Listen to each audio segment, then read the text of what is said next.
So I think we're good. Hi everyone, my name is Electra and this is Sipin over here. Thank you so much for joining us today and being patient with us as we set up. We have some remote students, so we always want to make sure that they're able to hear and watch too.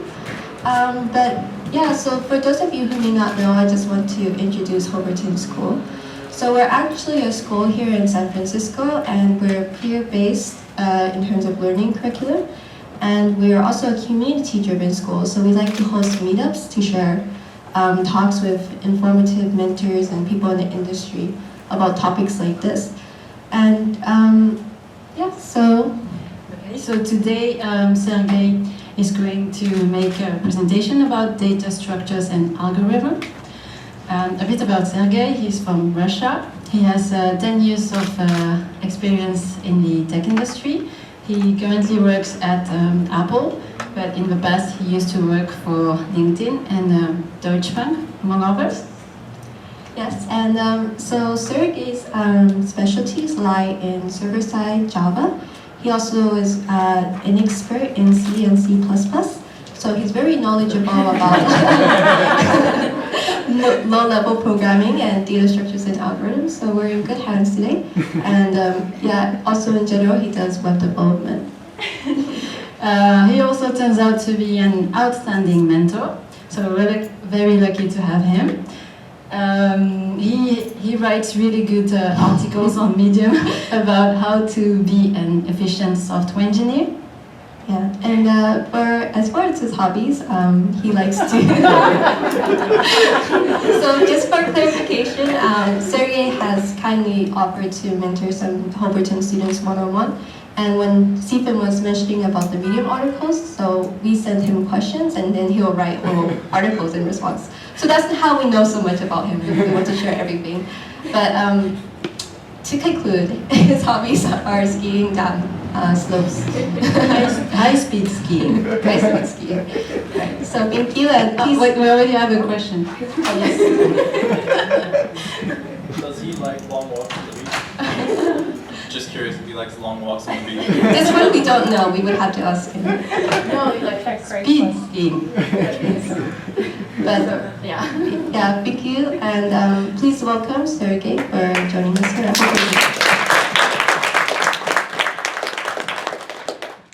Thank you. So, again, this topic is called Data Structures and Algorithms, but this is more like an introductory talk at the very beginning level. I will cover some basics, some things that I believe should be known by any developer, and sometimes, like, people would learn algorithms but skip some of the basic parts. So I would love to cover that. Okay. So, all right. So the prerequisites for this talk: no previous knowledge on the topic is required. Understanding of the control flow structures. So I will have some code examples. They're going to be in the C language, but actually you don't have to know C. All you have to do is kind of understand how does the control flows. I am using C just to replace the pseudocode.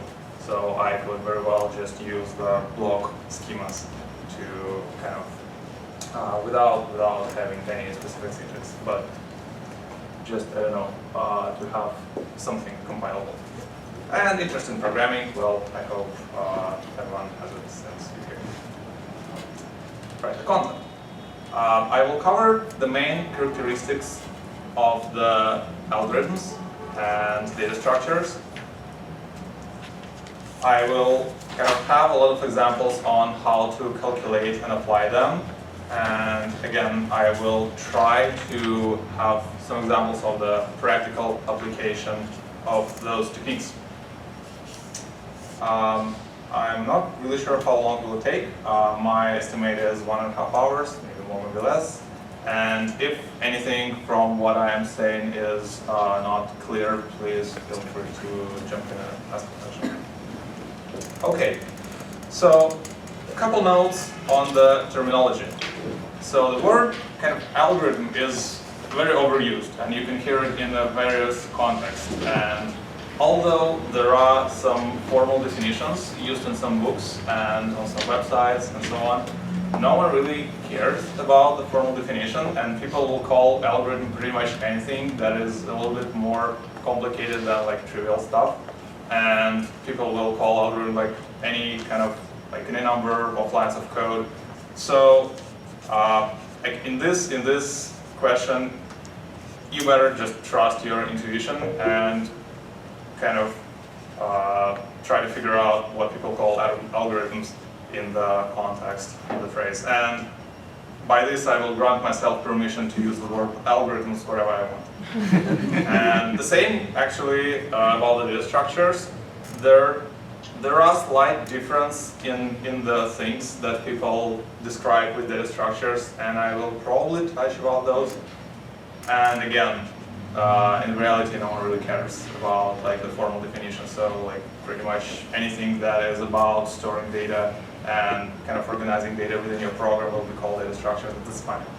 So don't worry about it. Okay. So now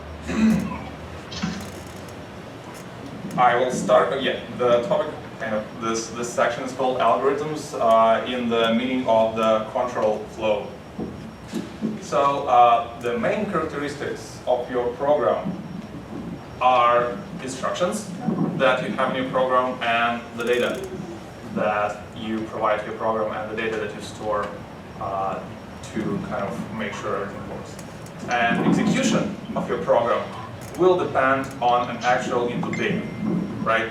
So you will have some kind of external input that you will take, you will process, and you will provide an output, and with an output you will provide some answer about the input that you're interested in.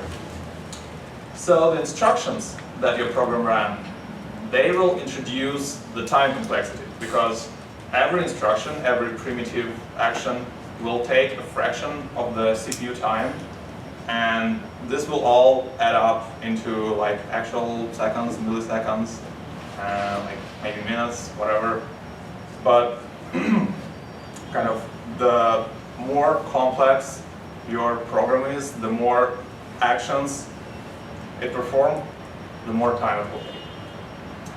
And the data that you store in your program in order to get to the result will introduce the space complexity.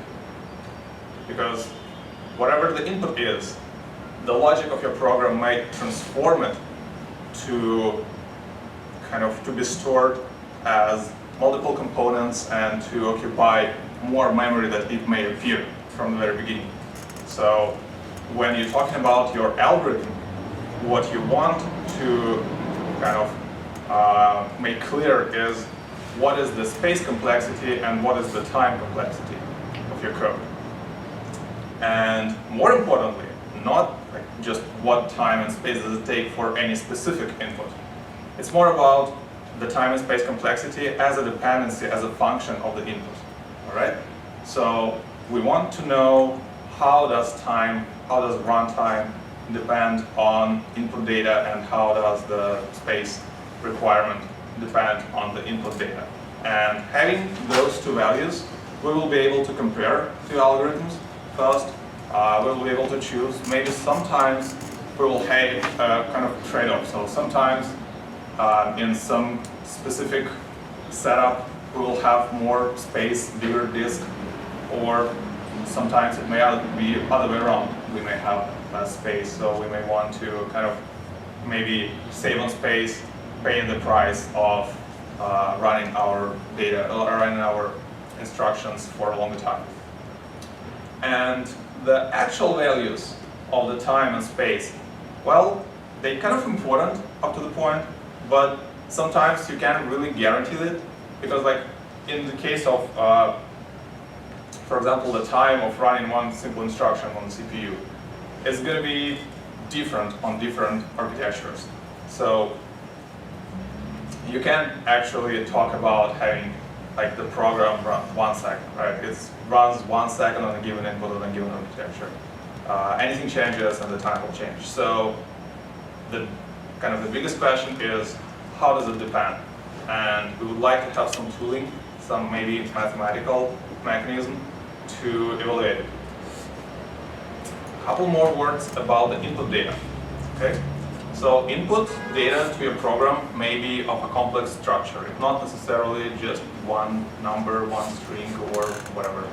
It may be some fixed set of elements, and then you will your algorithm will behave differently based on the value of those elements, or it may be a collection of elements, and then the problem you're trying to solve is how to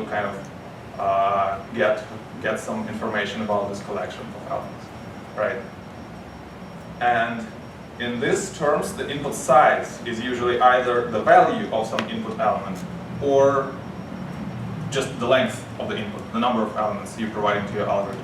And this input size is kind of the very important characteristic, because when you're talking about the algorithm runtime and time complexity, space complexity, you kind of want to have it as a function of the input size.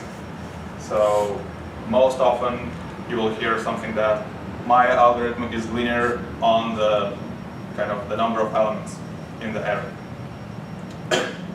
In some cases, runtime may be a function of multiple arguments. I will not have examples of those cases in this talk, but just keep in mind that this may happen. It's not necessarily just one value that you're interested in. Okay. So with that, let's move on to the example. And the code example that I will have here, the first code example is finding an integer square root of a number. All right. So this is the math formula. Very first thing that we can say about this problem is, if we have a candidate of an answer, we can very easily check if this candidate is actually an answer or not. So maybe take a look at this code. Does it make sense? So pretty much the number x is going to be an integer square root of number n if x squared is less or equal than n, and the next number, x plus 1 squared, is bigger than n. Okay? So it means that the actual square root is somewhere in between x and x plus 1, and by definition our answer is going to be x. So let me suggest two very trivial algorithms to solve this problem. And one of them will be called top-down approach. And what it will do, it will start from number n, and it will check all numbers from n down to 0, up to the point it finds an answer. So pretty clear. And given that the answer is somewhere between 0, or actually between 1 and between n, I am guaranteed to get an answer. So another option of the same algorithm, solving the same problem, is bottom up. In this case, I will start with number 1, and I will go up to the point I find an answer. All right? So those algorithms, they look very similar. And they both are correct. So they both will find an answer. They both will find an answer in a finite number of steps. So nothing tricky about them. And yeah, going back, both of them has an input of just one integer number, and the problem size in this case is going to be the value of this integer number n. Okay, so both are correct, but one of them is always preferable, because it will always take less steps to find an answer. And this is the bottom-up approach. So you can just have some math calculations to figure this out. And in this specifically case, it's pretty easy to figure out just applying some math formulas. The basic idea is that, well, of course, the square root of a number will be less than half a number. So it's better to start from the very beginning than going from the very end. And the question that we have is, okay, so for these two options, we kind of figure out that one is better. Can we apply some math model to be able to kind of compare those algorithms? So this is example number one. Example number two is find number in an array. So in this problem, what we have as an input is an array of integer numbers and another number that we want to look up in the array, right? And the answer to this question is going to be either true or false. So we're just interested if it's there somewhere or not, right? And again, here is the algorithm. What it does, it just takes the array, it takes the length of an array, it takes the number x that I want to find in this input data. It just goes through an array. If it finds it, returns 1, otherwise returns 0. So no tricks. But there is something that is still very important about this example. So first of all, the problem size is the number of elements in the array. So it doesn't depend on the value of the elements. So the runtime will be the same if I'm looking for 1,000 or if I'm looking for -1. It doesn't really matter. And what is interesting about it is that for any given array size, we may have good or bad inputs. So for input of size, whatever, 5, 1,000, 10,000, right? We may have an element x that may be the first in this array.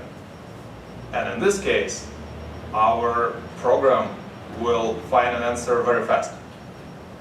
So just going back to the code, we can see that our for loop will just immediately find, like if the element x is the first element in the array, it will just immediately return 1, right? But at the same time, for the same input size n, we may have a very bad input where element x is not present in the array at all. So we will have to check every element and we will fail, and at the very end we will return 0. So the question is, which one of those two cases we would like to use in the estimation of the algorithm speed? And the answer is, we actually want to take the worst case scenario for every n. And the reason is that in the real world, we kind of have more understanding of what the size n may be. So we have kind of not the requirements, but like the specific of the problem will tell us that n may be no bigger than some value. But we often can't control the values that are given to us as an input. So we may know that we will not have an input longer than 1,000 elements. But what those 1,000 elements will be, we don't know. And this probably will depend on some external conditions, on some user input, on some data that we can't control. So we have to be ready to work in the worst possible scenario.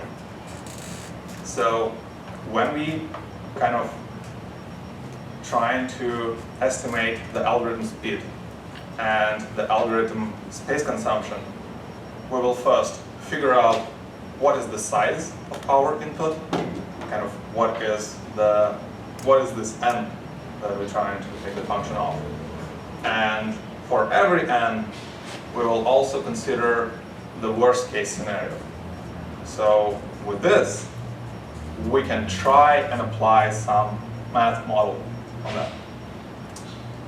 And now I will have some math background on the asymptotic notation, which is the math model behind comparing the time and space complexity. So let's start with some intuition, and even before the formulas. you know how you would say that the number, just an integer number, is like an order of magnitude of something. And then you sometimes will compare those numbers just by the order of magnitude, right? So you will say that, okay, those two numbers, they're the same order of magnitude. So you don't really care what are the actual values of A and B. You just know that they kind of are the same ballpark. And this is kind of very intuitive approach that we would like to adopt for the functions case. So in the case of function, we're not really interested in what are the value for any specific given input x.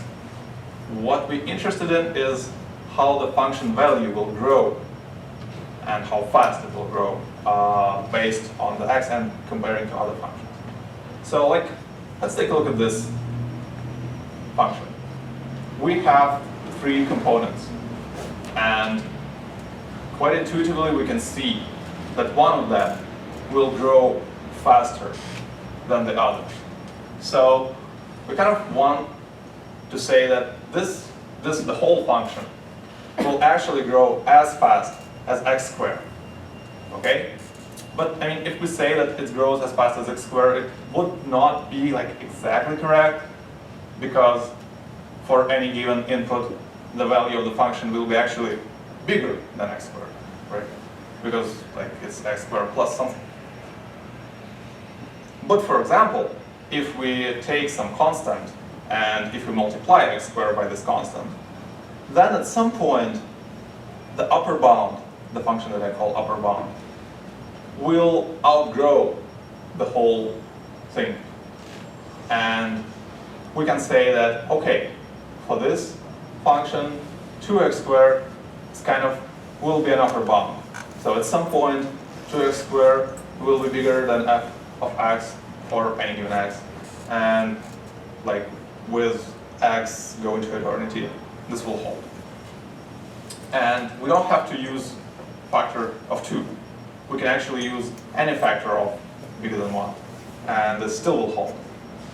So given that intuition that we can take the formula and extract the fastest growing addend from that formula and say that the function grows as fast as this fastest growing component, we want to have the formal definition of that. And here comes the thing that is called the big O notation. So the big O notation is one of the notations from the class of the asymptotic notation. The asymptotic notation is the mathematical way of estimating the growth of the function with the argument going to eternity. And the big O notation is called, it's actually the big O comes from the order. So it is the mirrored order of magnitude thing with an application to the function case. So the big O notation defines the asymptotic upper bound. Okay. And the definition, the formal definition, is that f of x is called to be equal to big O of g of x if such c and x prime exist, that at some point this thing is always bigger than f of x. So pretty much, if you go back to the intuition example, you will see that x squared can be put in this place. And the c could be 2 or any kind of value more than 1. And even if you choose the c this way, and if you choose x squared, and even if you choose x big enough, then after some point, all values of c times g of x will be bigger than the initial function. So it's the way of saying, all right, g of x will grow faster. At some point, it will overgrow our function and will always be bigger. The only kind of the not very intuitive part is picking up the constant and multiplying g by this constant. But I mean, that's kind of fine because the constant doesn't really make too much difference. So, I even have a picture. Let's say the red line is some function and the blue line is something that we try to kind of say is a big O thing. And we'll see that if blue line at some point will overgrow the red line, then it could be called big O for the initial function. So now we want to apply this to the case of our programs and to the case of our code. Okay. And here I have a list of kind of most popular functions that I used to estimate the runtime. So the most primitive one is just a constant, right?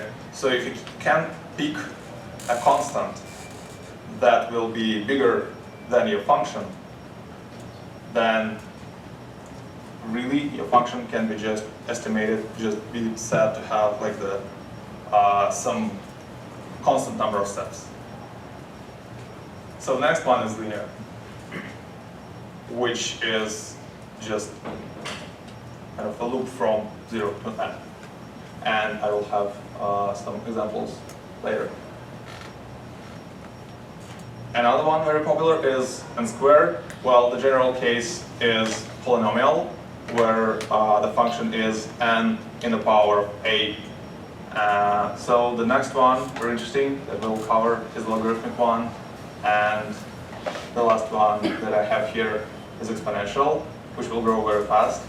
So in here, I kind of put them in the order of the constant is the best case, linear is, well, okay case, and then squared is the worst case, and so on and so forth. So you want to try to make your code to work as fast as possible. So you want your code to work kind of like constant time. If it doesn't work constant time, linear time, it's not linear time, square time, so on and so forth. So the interesting part is, how does this apply to the code? And here, how does it apply to the code? So let's say we're considering is answer function that I had in the previous example. And we see here that the number of operations it takes to give an answer actually doesn't depend neither on n, neither on x, and it will always be a constant number of operations. It's not one operation, it's a constant number. But still, whatever is the input, we can say that in the 5 math operations and comparisons, we will be able to give you an answer. And if your function looks like this, it means that the runtime of this function is constant time. And in this case, we will say that the runtime is O of 1.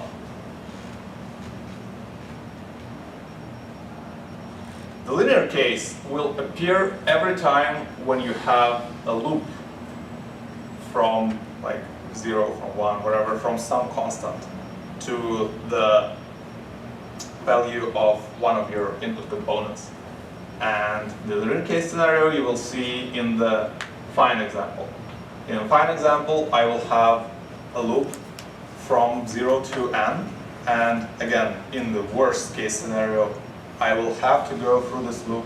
I will have to check all the elements, beginning from the very first one up to the very last one, and it will take, again, at every step of this loop, I will perform some number of operations.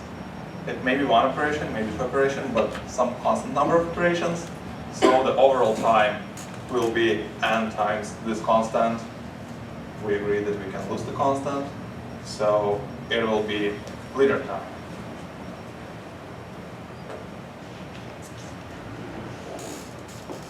The square time will appear every time when you have a nested loop. Let's say you have the problem of finding a duplicate in an array. The kind of not very best way to do that, but the way that will work, would be to take any element, and for every element that you take, you just go through the rest of the array and you search for the same value.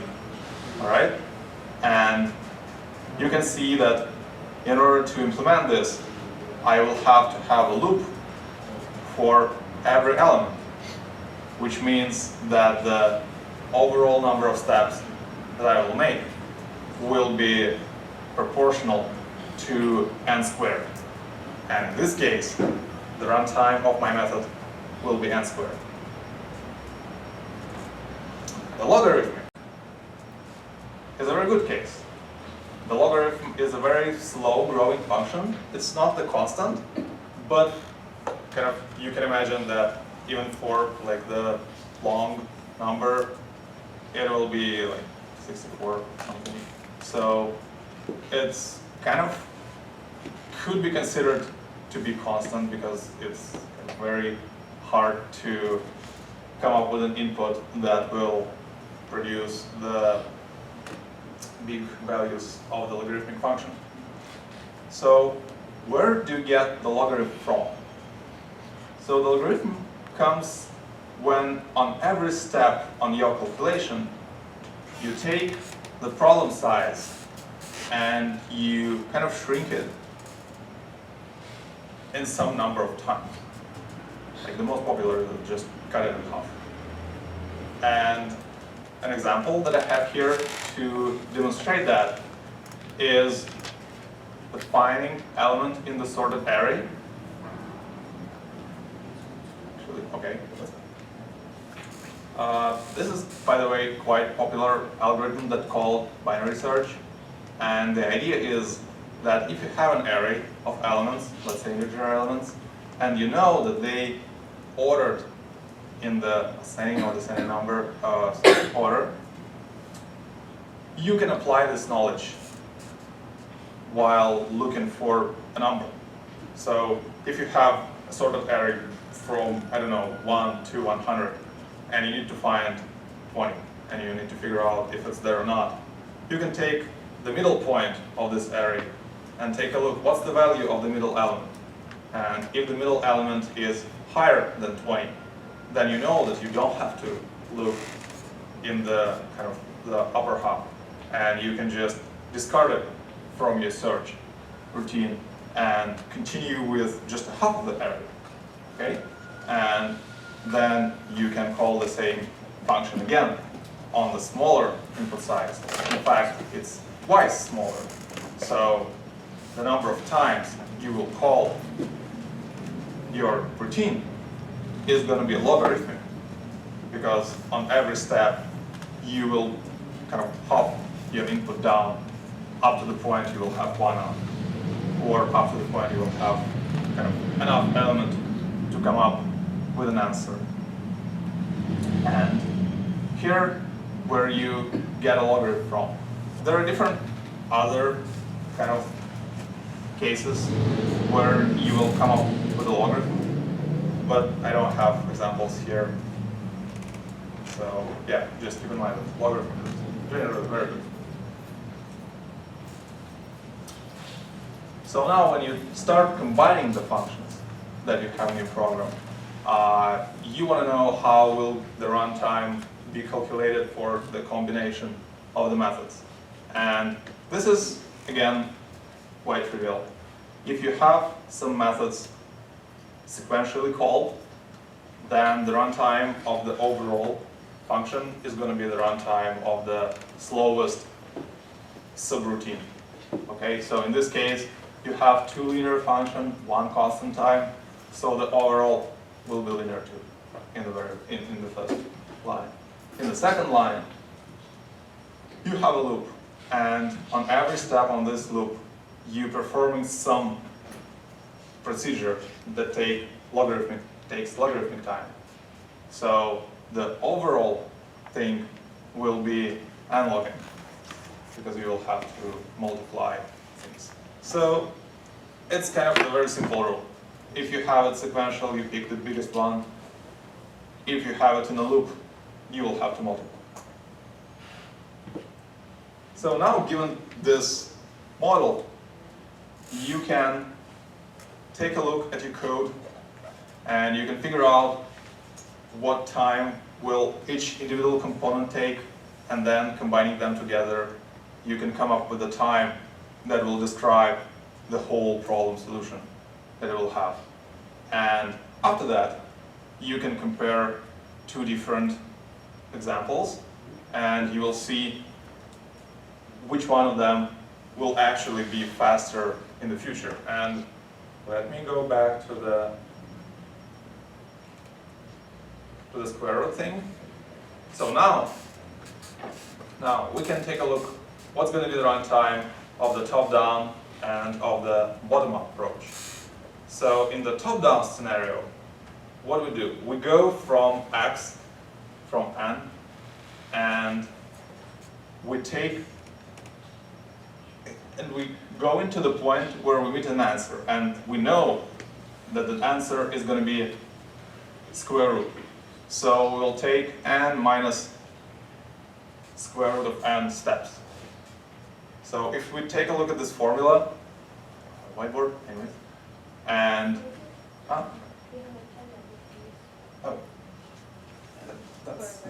that's fine. Okay.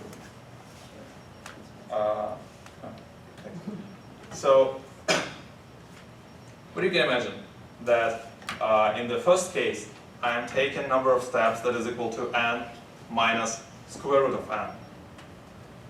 And according to the rule of picking up the biggest, the fastest growing component, we will have to discard the n squared part, and we will end up with the top-down function, top-down version, to be linear, because it will take the number of steps that is proportional to the number, to the value of the number n.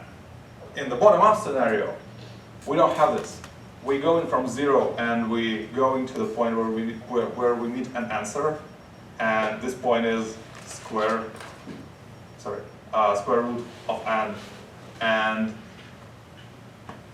even though the loop has the exit condition to be I less than n, so kind of it has the n in the condition, it doesn't really matter, because it will not go that far, and it will always end at the square root of n point.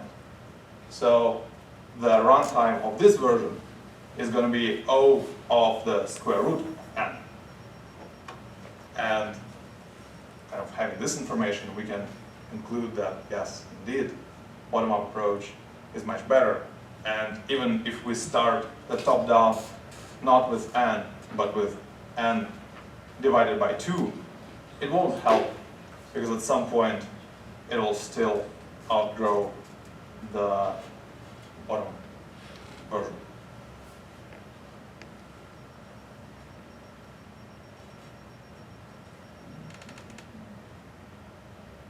Okay. There are a couple of tricky cases that not that clear how to figure out the runtime of the program. And those tricky cases are recursive cases, and the cases when your algorithm runs kind of over some certain period of time, and the method you're interested in is getting called several times, and maybe called like whatever time more. So in those cases, you may have some of those method calls to perform not as fast as others, and it may seem that in those cases you will have kind of the worst runtime, but if you take a look at the kind of the average time that is taken by the operation, it will still be some value. So I don't have a detailed example of this one. I can probably talk later about it. But anyway, the recursion case is maybe interesting too. So in here, I have a recursive call.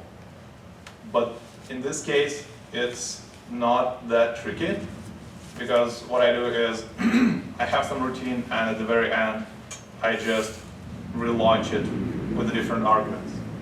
So sometimes you might have an algorithm that calls the same method twice, or like more than once, and you don't really know how many times you will end up kind of performing those basic operations of comparison. Okay, so after we covered the runtime for the instructions part of your program, let's move on to the data structures part.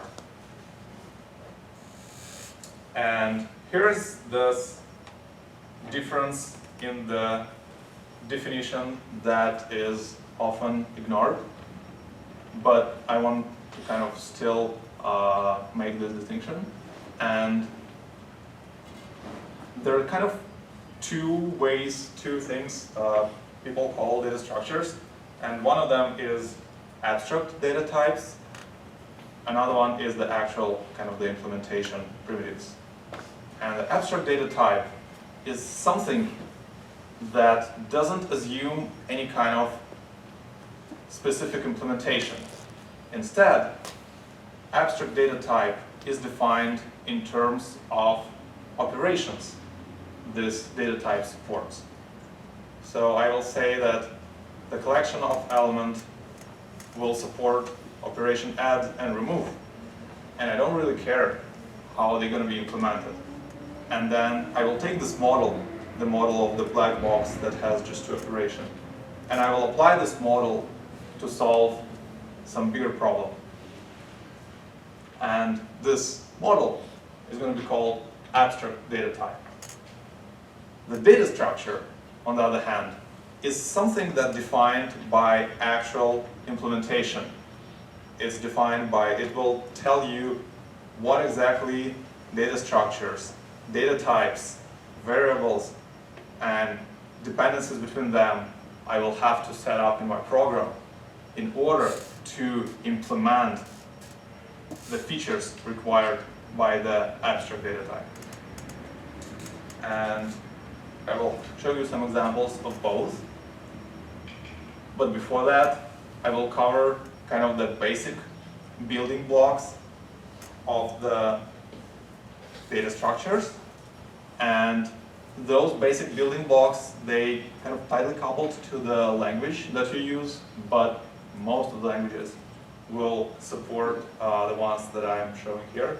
I will have examples in C, but I'm pretty sure kind of the same stuff is available in other languages. So the first building block, the very primitive one, is a scalar, right? It's just a variable of a primitive type, and it may have one value. And the good thing about it is that the scalar takes some fixed amount of space in memory, defined by the data type.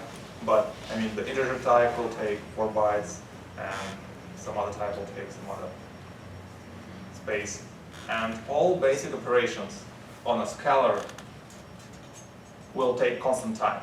So in fact, like, since it's like the very basics, it's very highly optimized on the CPU level, so you don't have to worry about that. And by basic operation, I mean read the value of the variable, write the value of the variable, compare two variables, and perform some basic math operation like add, multiply, and some like bitwise, for example.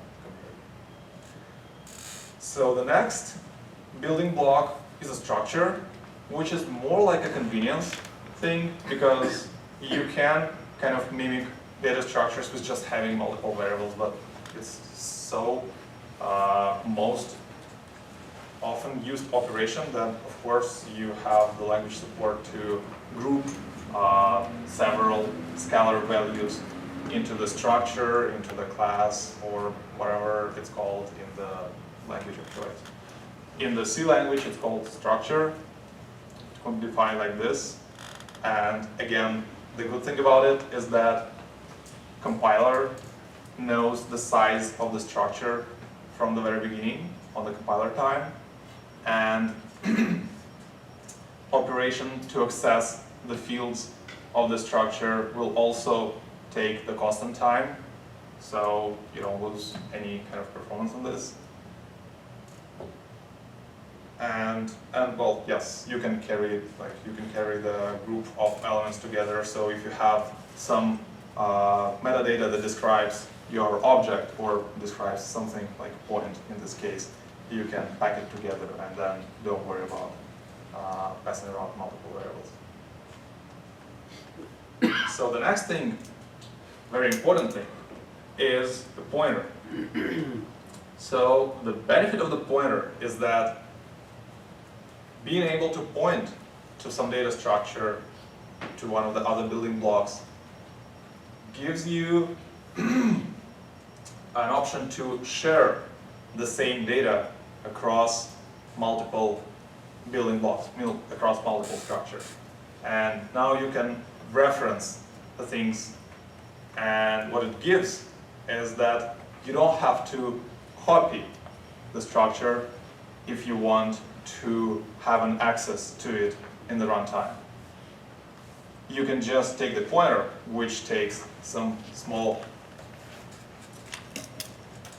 amount of space, and use this pointer to access the data. So, like in here, for example, I will define the structure for an interval, and the structure for interval will have two pointers, to point 1 and to point B, and again, the size of the interval structure doesn't equal to the sum of the sizes of the point. It's just the sum of sizes of pointers.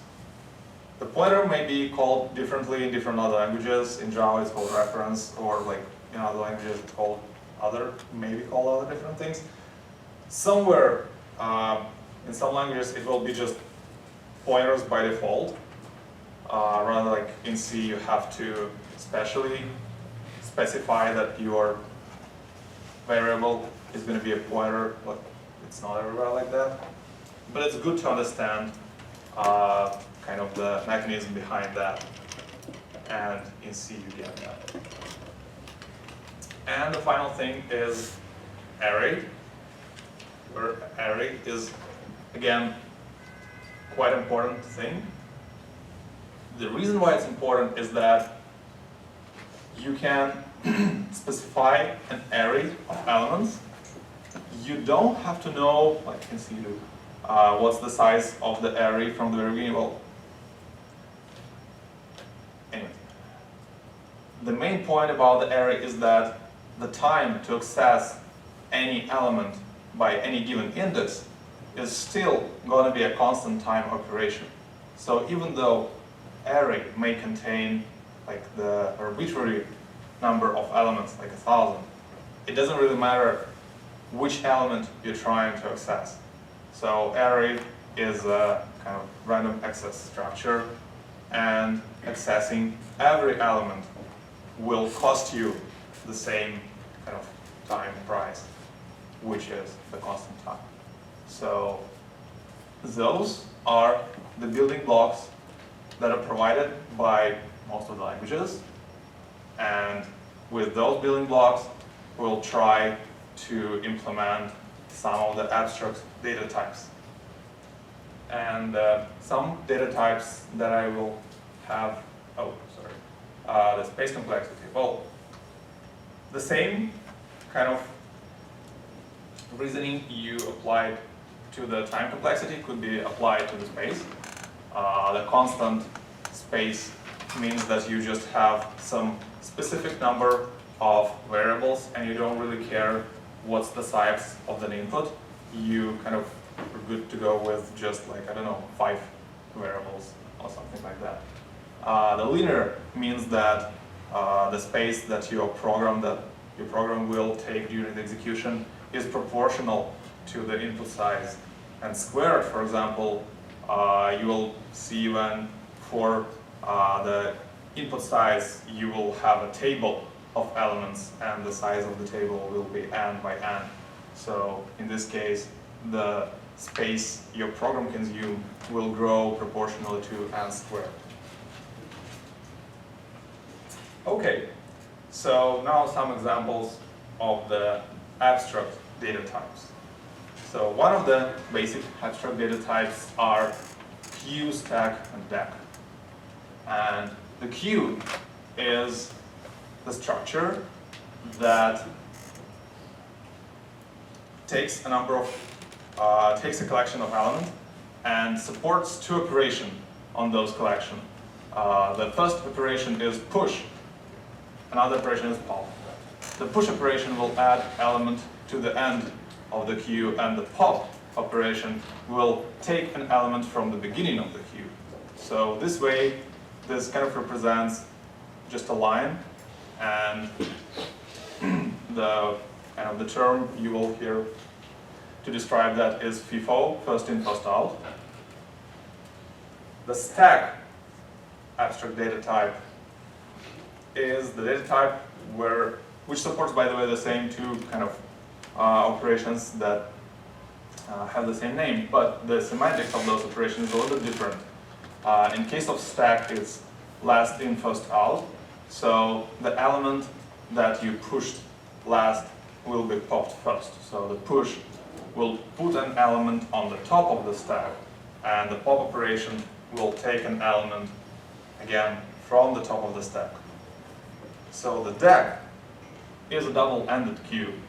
It's kind of the general case of those 2 data types. And in case of deck, there are 4 operations. There are push and pop for kind of the beginning and the end of the deck.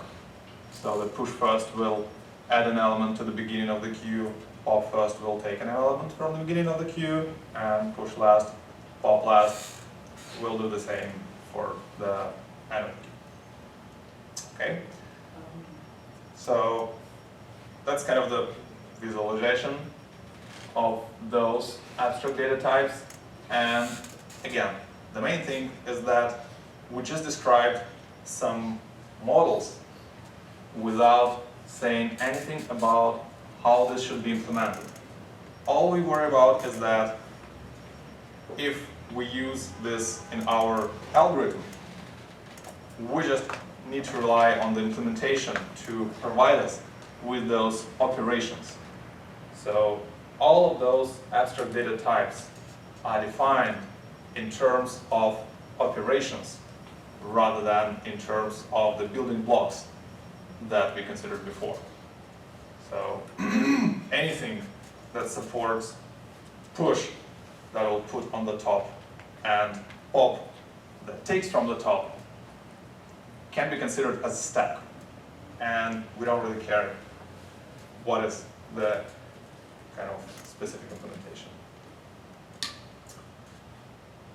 And to kind of demonstrate that, I will have some code listing that describes implementation of the deck in case of an array and in case of linked list.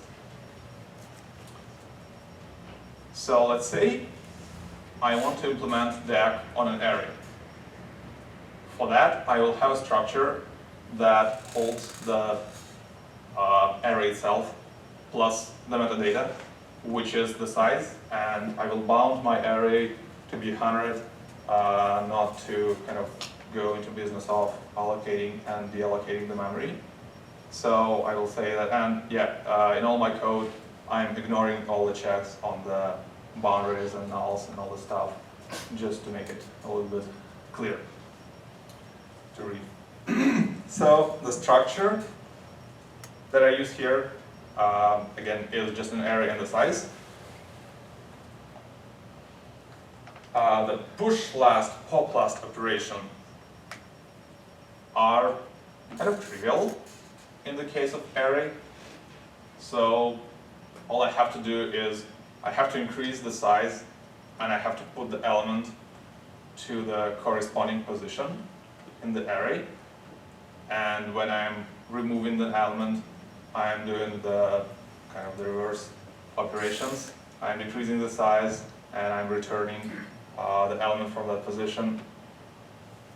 And both of those operations will take constant time, because no matter what's the size of the deck or what's the element value, I will just have kind of those two operations in both cases. The push first and pop first, however, are going to be a little bit more tricky.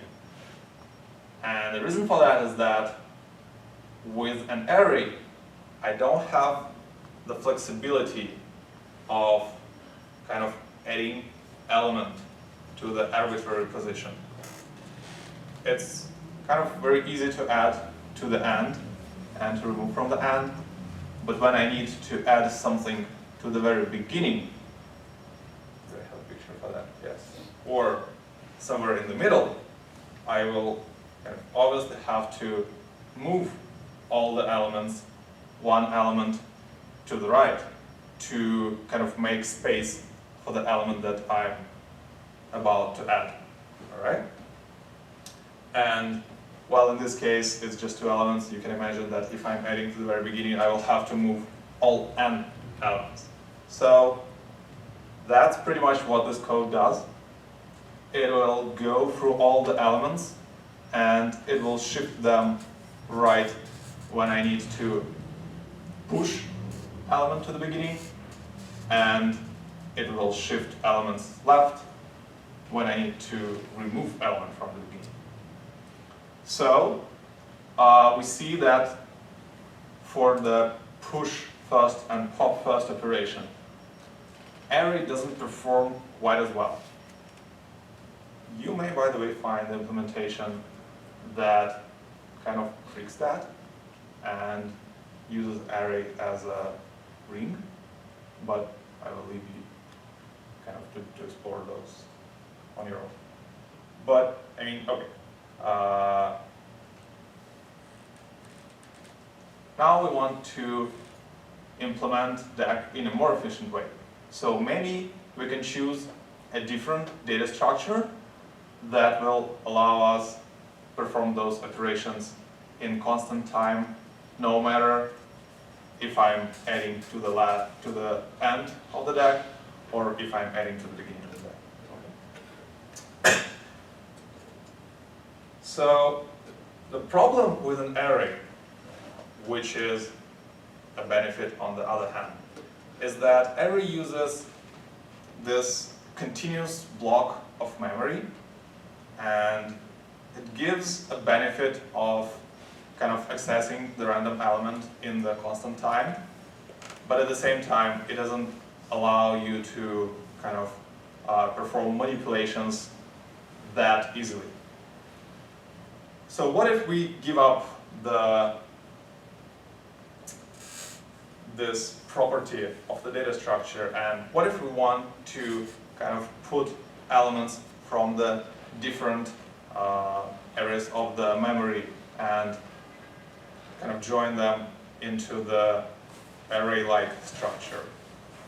So let's create a list where the list, single linked list in this case, is the structure that consists of the nodes, where every node has some space to store the actual data that we're interested in, and a little bit more space is allocated to store the pointer to the next element in the list. This way, having the pointer to the head, I will be able to access all the elements.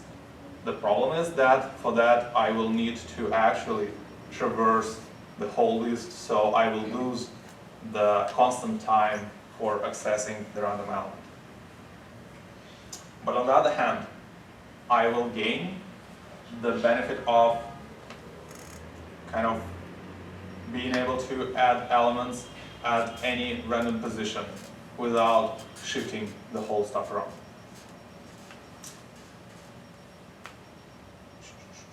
Yes, so let me actually go straight to this kind of example.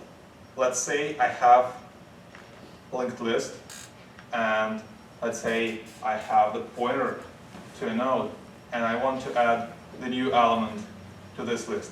So in order to do that, I don't really have to worry about the tail part and about the beginning part. All I have to do is I have to create a new node and put the value I want to store in one of the fields of this node. Another field of this node, the next, will point to the corresponding element. And the last thing I have to do is update the next field of the current node. So now the new added node is going to be a part of my list. So this is the code listing for the structures I have to define to support the single linked list. And I will actually need two of them. One of them will represent a node, each individual node in the list. And another one will represent kind of the whole structure and will hold some information that I only need to hold once for the whole list data structure. And in this case, I will have a pointer to the head element, and I will have the pointer to the last element. And that's the listing of creating the new structure. Not really that interesting. Okay. So now, let's kind of see how the implementation of the deck will look on single linked list. So first of all, I will have this helper function that will do exactly what I just described. So for any new element, it will create the new node. It will point the, it will kind of take care of all the pointers. And that's it. It will take constant number of operations. Remove element after the given node is about the same. Now the push first and push last will be quite easy to do. Since I have add element after, and since I have pointers to the head and to the tail as a metadata about my linked list, I can just pass this metadata to my helper functions, plus I need to take care of some more cases.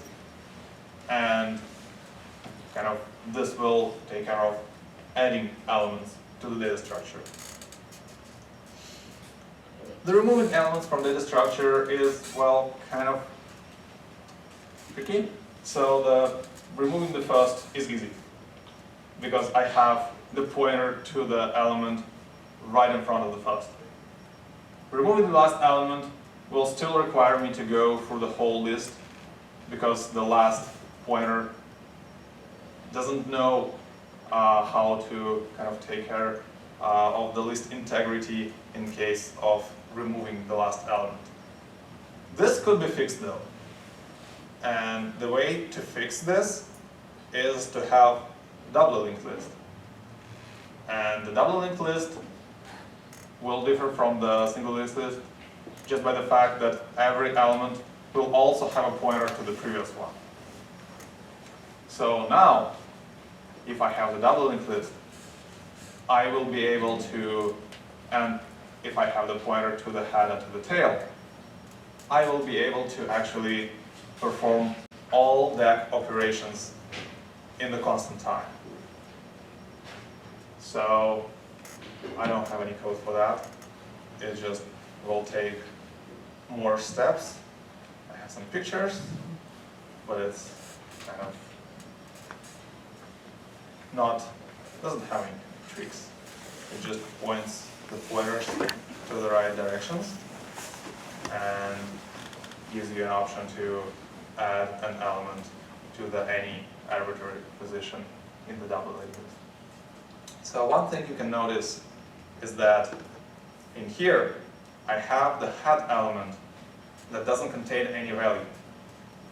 There are a couple of options of implementing the, sorry, I should go back to this. A couple of options of implementing the linked list with or without this dummy element.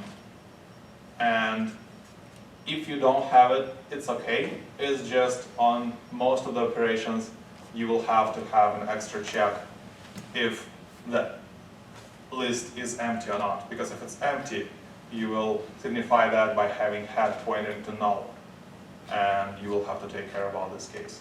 So just for the sake of kind of having uniform operations on any state of the list, whether it's empty, whether it has elements, the way to do that is to introduce this head element that doesn't contain any data itself and just always there.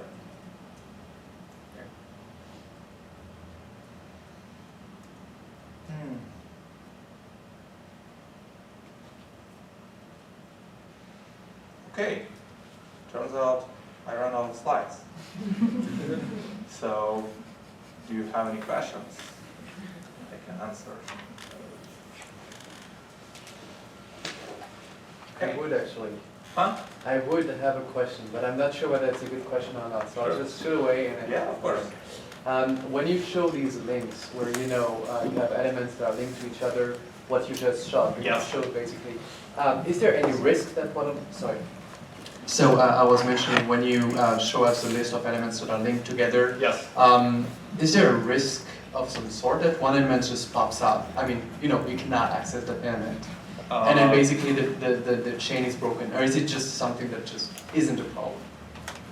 If any part of your code has an issue, has a bug, then yes. Yeah, then that's a bug, right? Yeah. Yes. Okay. But what usually is done in this case is those kind of data structures, they implemented inside their own spaces, and I would say like inside of the class in case of object-oriented programming, and operations that are available to the public, they are very well checked and they allow you only modifications that kind of conform to all the rules. Okay. Right? And then the implementation of those interface will take care of kind of properly operating with all the pointers and all the links and not losing them. So if you're doing this in C, in C++, then of course you have a risk of messing up with pointers, and kind of that's, that would be like the biggest problem that you have to battle while you're implementing that.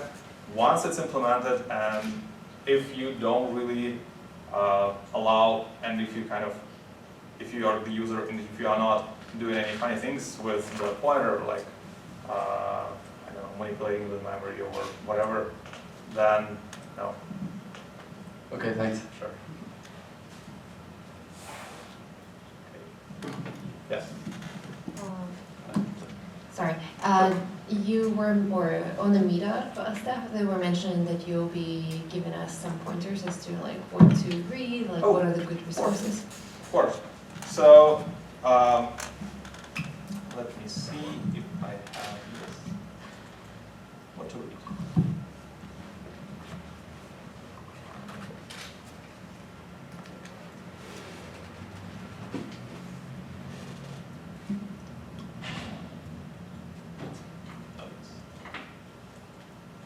All right. So.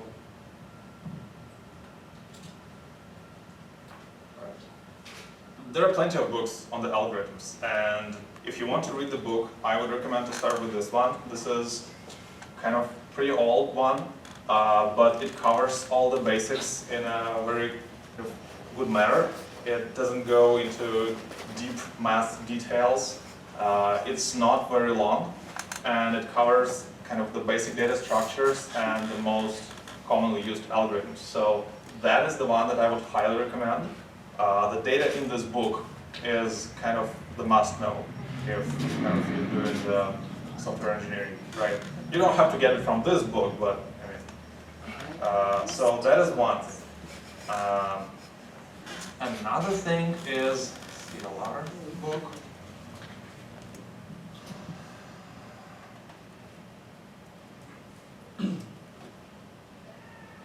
Okay. So this one is kind of, I would say, the very, very in-depth, very good reference and coverage of most of the stuff you will see.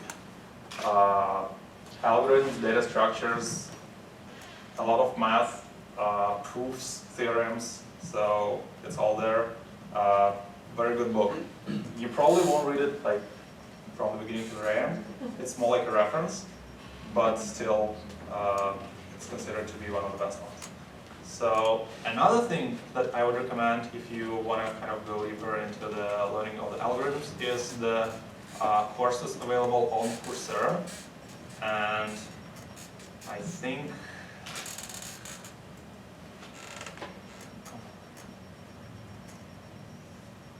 structures and algorithms.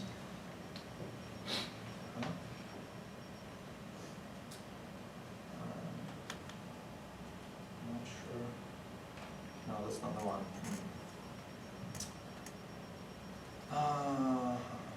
So there is a course that is read by Robert Sedgwick, who is the author of the book on algorithm.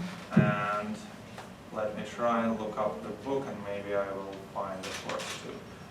Sedgwick algorithms. Okay. Yes. So this is the book. I think it was the first result. Oh, which one? The Coursera? Oh, nice. Yes. Okay, Algorithms Part 1, Princeton University. So this is kind of the free course that is available online on Coursera.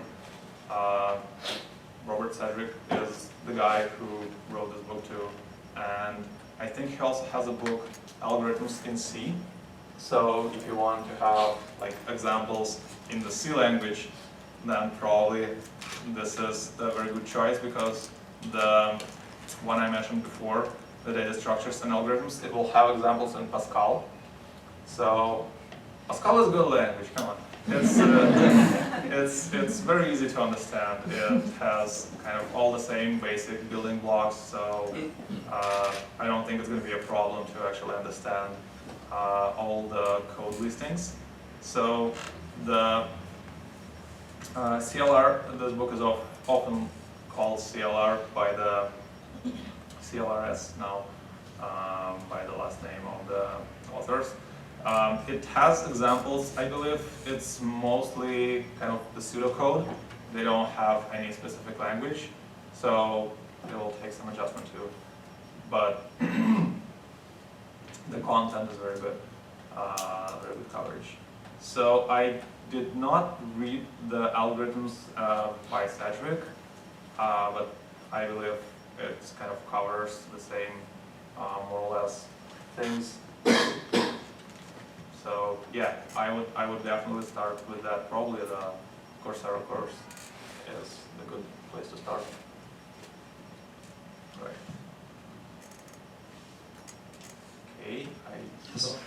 Yes, a question about the big O notation. Yes. So we want to find a function for the big O notation that is actually slower than our actual implementation, right? No, we want to find a function for the big O notation that is faster, but we want to pick the slowest of those functions. Okay? So if you have linear algorithm, okay, it is the big O of n, but it's also a big O of n squared.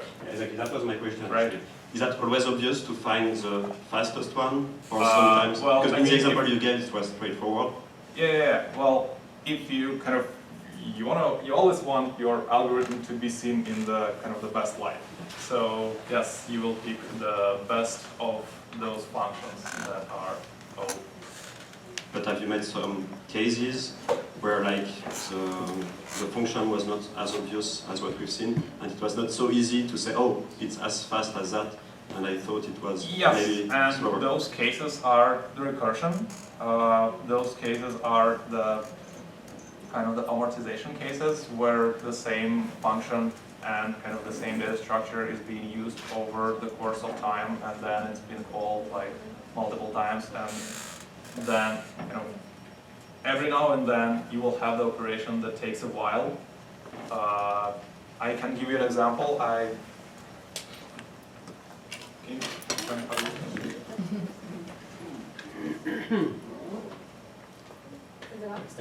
When the orange did that. Or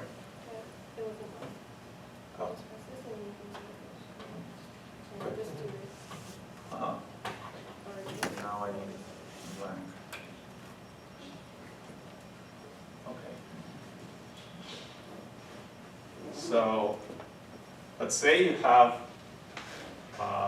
like one of the examples that most commonly used to describe these cases is example of extending the array. So let's dynamic array creation. So the problem with an array is that you can only allocate. It's on eraser right now. It's getting too big. there you go. Okay. All right. Nice. Okay. So the problem with an array is that you have to allocate kind of some specific size for it, right? And then you adding elements to the array, and when you run out of space and you still want to add more elements to the array, what you will have to do at some point is you will have to kind of discard the existing one, right? Allocate a new one and copy all the elements plus the new element that you're adding here, right? So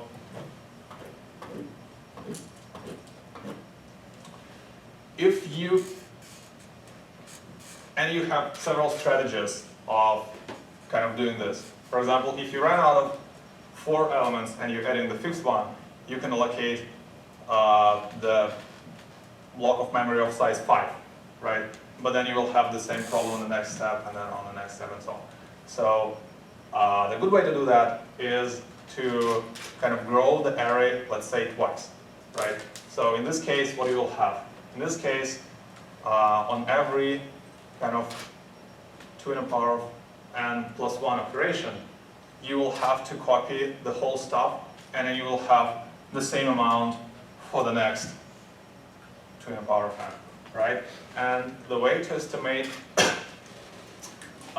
runtime in this case is called, like there is this thing as kind of the payment method, where since you're trying to estimate the runtime as a function of the n, let's imagine that on every operation, where you're adding every element, you kind of getting some credits and you're spending some credits on operation, right?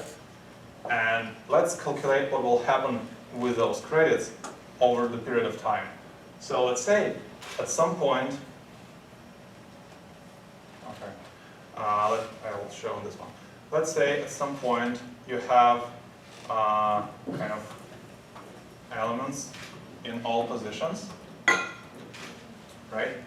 And let's say you have the total of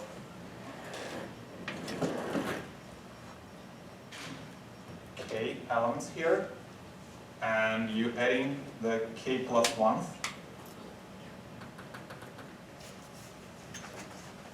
Let's say that for every element that you add, you're given 3 coins. And for every operation on the array you perform, you charge 1 coin. Okay. So what will happen is that, what will happen in this case is when you add an element, so first you will grow, so when you add a new element here, let's say you're given 3 coins, and the way you spend it is like this. First coin you spend to put an element in this position. So you have the k empty spots, right? the second coin you spend, you save it till the time that this is full, and you will spend to move this element to the newly allocated spot. And the third coin you get, you will spend to move the body element from this to the newly allocated spot. Okay? So, if you apply kind of this logic, you will see that after reaching the full capacity, you will have enough coins to move all the elements to the new array, right?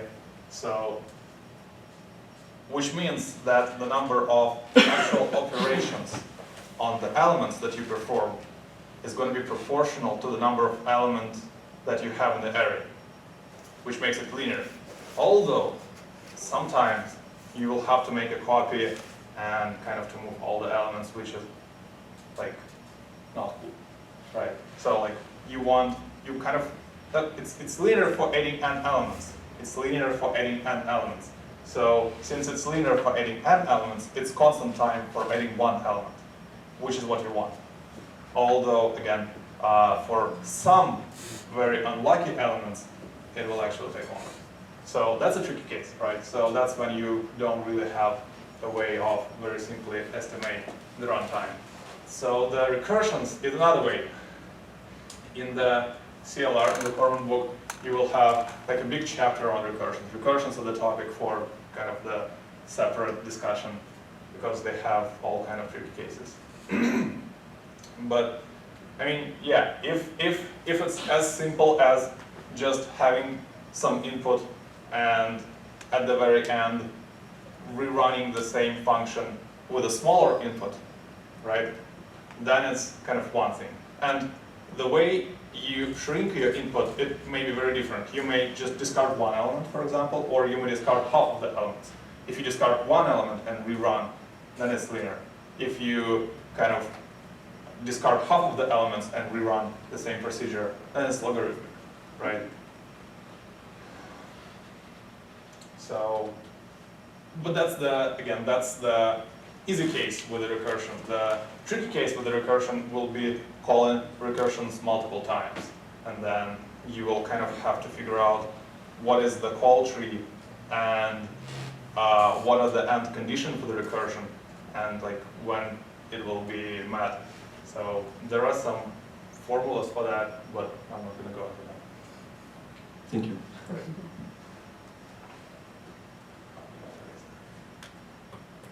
If you press down below it, It will erase everything.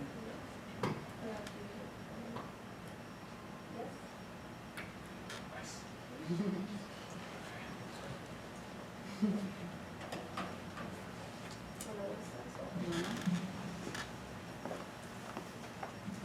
So maybe this is a silly question, but I was wondering, like, in what sort of scenarios do you take the time to think about how much runtime is taken by a program? Is it like whenever you think about like what sort of strategy to use to build your product, or is it only when you're talking to, I don't know, like certain people who are supposed to worry about that? Okay.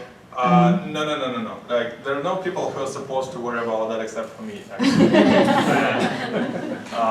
So it's, you know, you don't really get to design very cool, challenging algorithms that often in the real world.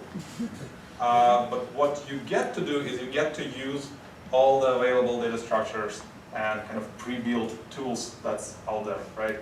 And there are a lot of data structures that are already implemented as the standard libraries for like different kind of languages, for C, for Java, for Python, for Ruby, for anything. And when you use those, you have to understand what's the implication of using this or that implementation, for example, of the list, right? So you will have an array list implementation, you will have a linked list implementation. You will have to kind of keep in mind that array list implementation is kind of very fast, but it does not support adding elements in the middle of the element, in the middle of the structure, right? While linked list will take some extra memory to store pointers to the next and to the previous element. So you kind of taken all this into account, and you also take into account the requirements that you have for your specific case, right? So if most of the examples are from Java, I'm sorry. So like in Java, you don't really want to have those extra pieces of memory for pointers, and you don't really want to have linked lists unless it's absolutely necessary.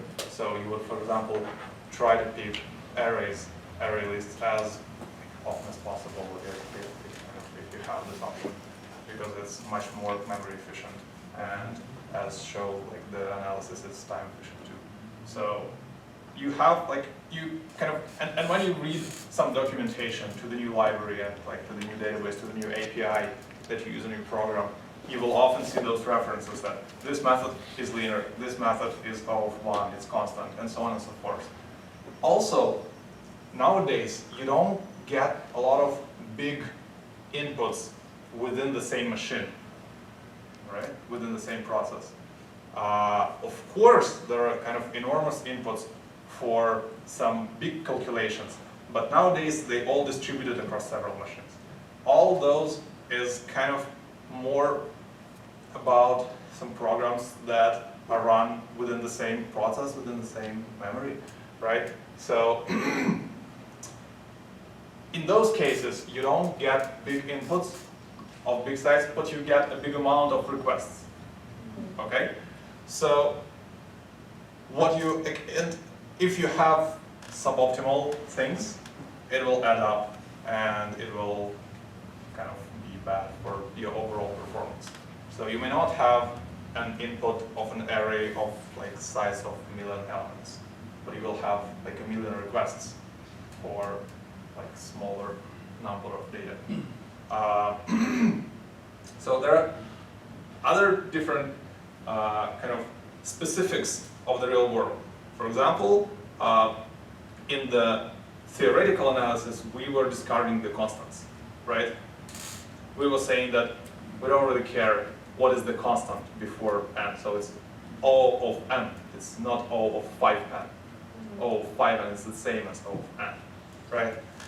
It's like not always like that in the real world. In the real world, you will try to take care of all kind of extra steps that you're taking. And the constant will matter as long as it depends on you, right? At some point, it will depend on the underlying architecture. At some point, it will depend on the libraries that you're using. So you can control how the library is implemented. You can control whether you use this library or not. But if you decided to use the library, okay, so my, I don't know, database client will take linear time to come up with the result of the query. I can't really do anything about it. I decided to use this client. But I am still in control of making 2 passes over my array that I have in my program, or making 1 pass if I have this option, okay? So this may be quite important. So even within the same kind of time complexity group, you will still try to kind of do all possible kinds of optimizations that will make your program run faster. And so, like, what else I want to say? Oh, and in case of the space complexity, for example, it's very important, right? You want to estimate exactly how much gigabytes of the disk drive you will consume, right? You can't just, I don't know, make an assumption, well, 10 times X, give or take. Well, it's kind of, you need to buy hardware, and you need each machine to hold, like, to give you this amount of memory. So when you're estimating the space complexity, in most cases, you will be very specific. You will count how many bytes your record will take. You will count actually how many overhead will be added by the libraries that you're using, right? If you're storing this in the database, you will kind of calculate how much space it will take exactly to store this amount of data. So all this kind of analysis is really important. Most of the times, it's done kind of on the subconscious level by you, just by picking this or that data structure of multiple available and multiple that provided by the APIs, right, by the existing libraries. But in order to make the right choice, you have to have this knowledge. So Yeah. that's kind of the rationale. Okay, that makes sense. Also, it Sure. comes up on job interviews always. Oh yeah, well, On the of course, I didn't go into that, but I mean, yes, of course they will. I mean, sometimes you will be asked like, okay, you have this kind of linear is too bad. Let's make it in the constant time, and then okay, that's the constant time. All right, that's too bad. Let's make it in like less number of steps, the constant time. Okay, good to know. Yes. Hi. I had a question on the doubly linked lists Of course. slide, the structure.